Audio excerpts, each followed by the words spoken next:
ചില കലാകാരന്മാർക്ക് പോലും അവരുടെ ജാതിയും മതവും പ്രശ്നമായിരുന്നില്ല.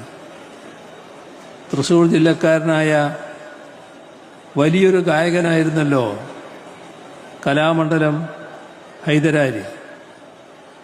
കലാമണ്ഡലത്തിൽ ചേർന്ന് അദ്ദേഹം കഥകളി സംഗീതം പഠിച്ചു.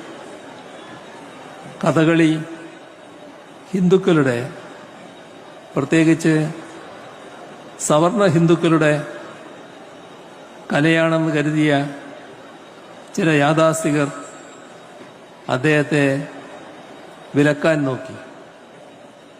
കഥകളി ക്ഷേത്രങ്ങളിലാണല്ലോ പ്രധാനമായും അവതരിപ്പിച്ചിരുന്നത്. ചില ക്ഷേത്ര കമ്മിറ്റിക്കാർ അന്യമതസ്ഥൻ എന്നാരോപിച്ച് അദ്ദേഹത്തെ അകത്ത് കയറ്റിയില്ല. ഒരിടത്ത്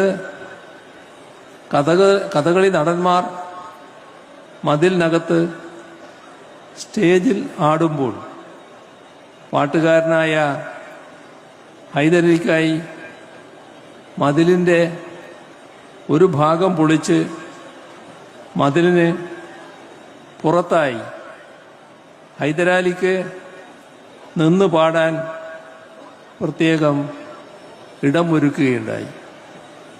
തൻ്റെ ആത്മകഥയിൽ ഇത്തരം ദുരനുഭവങ്ങൾ അദ്ദേഹം സങ്കടത്തോടെ വിവരിച്ചിട്ടുണ്ട്. ദൈവത്തിൻ്റെ പാട്ടുകളാണ് കഥകളി പദങ്ങളായി അദ്ദേഹം പാടിയിരുന്നത്. അദ്ദേഹം നല്ല ഭക്തനുമായിരുന്നു. തൻ്റേതല്ലാത്ത കാരണത്താൽ മറ്റൊരു മതത്തിൽ പിറന്നുപോയതിൻ്റെ പേരിൽ അപമാനിതനാകുന്നത് ഒരു ജനാധിപത്യ സമൂഹത്തിൽ അംഗീകരിക്കാൻ കഴിയില്ല. അതേസമയം നിരവധി ക്ഷേത്രങ്ങൾ സന്തോഷത്തോടെ അദ്ദേഹത്തെ പാടാൻ അകത്ത് കയറ്റിയിട്ടുമുണ്ട്. കാശി വിശ്വനാഥ ക്ഷേത്രത്തിൻ്റെ അകത്തിരുന്ന് ഉസ്താദ് ബിസ്മില്ല ഖാൻ ഷഹനായി വായിച്ചിരുന്ന കാര്യം ഹൈദരാലി എടുത്തു പറഞ്ഞിരുന്നു.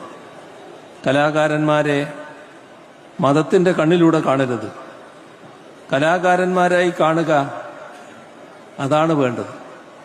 കലയാണ് അവരുടെ മതം എന്ന് കണക്കാക്കുക.